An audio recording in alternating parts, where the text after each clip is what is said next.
మీకు ఆస్తుల అటాచ్మెంట్ అంటేరికేనా? గదేనుల్లా అక్రమంగా సంపాదించిండని సాక్ష్యాలు దొరకబడితే ఆస్తులన్నిటినీ సెంటర్ సర్కార్ చేతులకు తీసుకుంటది. ఇక గా సొమ్ముదారుకు హక్కే లేకుండా పోతుంది. గట్ల దొంగ పైసలు సంపాదించిన వాళ్ళ పైసలు సెంటర్ సర్కార్ కోవద్దు, మన రాష్ట్రంలో దొరికితే మన సర్కారే తీసుకోవాలి అని ఓ చట్టం తయారు చేసి అసెంబ్లీలో పెట్టింది ఏపీ సర్కార్. మరి అటెంకేమైంది? గా చట్టానికి జగనన్న నై అన్నాడా, చంద్రాల్ సార్ సై అన్నాడా? చూడండి రూపాయలు.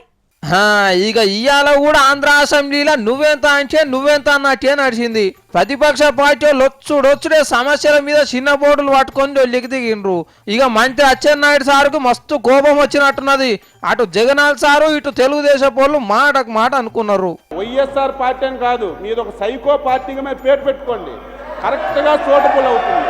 ఆయన పెద్ద పెద్ద కళ్ళతో ఇలా చూసి ఏలు ఇలా పైకి ఇలా ఎత్తి ప్లీజ్ భయపడిస్తూ రౌడీ ముఖ్యమంత్రి, రౌడీ శాసనసభ్యులు, వాళ్ళ పార్టీ తరఫున ఉన్న వాళ్ళంతా ఏమేం చేస్తున్నారు అన్నది వాళ్ళ తండ్రి గారు వాళ్ళ తాతగారు మొత్తం నేరాన్ని నమ్ముకొని ఈ రాష్ట్రంలో రాజకీయం చేసిన కుటుంబం నుంచి వచ్చిన నాయకుడు ఈరోజు శాసనసభలో వచ్చి మమ్మల్ని రౌడీలు అనమైంది సార్. ఇక చూడుండి, ఇక లొల్లి ఇంకింత ముదిరింది. కొద్దిగా సదిరి చెప్పగానే జగనాల్ సార్ పార్టీ వాళ్ళు వెనకకు పోడు, మళ్ళా స్పీకర్ సార్ దగ్గరికి చేరి లొల్లి వేసుడు. ఓ ఇక పొడుగుత గిదే కథ నడిచింది. ఇక నడుమ అవినీతి కేసులో పట్టుబడ్డ పైసలు రాష్ట్ర సర్కార్కే ఇయ్యాలనే బిల్లు కూడా పెట్టిండ్రు.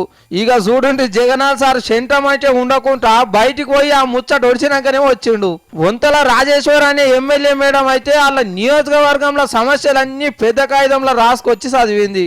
నడుమ ఓ కాగితం దబ్బిపోయేసరికి ఏ నుంచి చదవాలనో అర్థం కాక జరంతా తిప్పలా పడ్డది.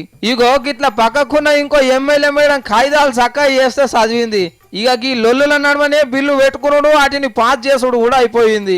గిదే నడిచింది అనుకో రాదుండ్రి ఇక ఆంధ్ర అసెంబ్లీలా.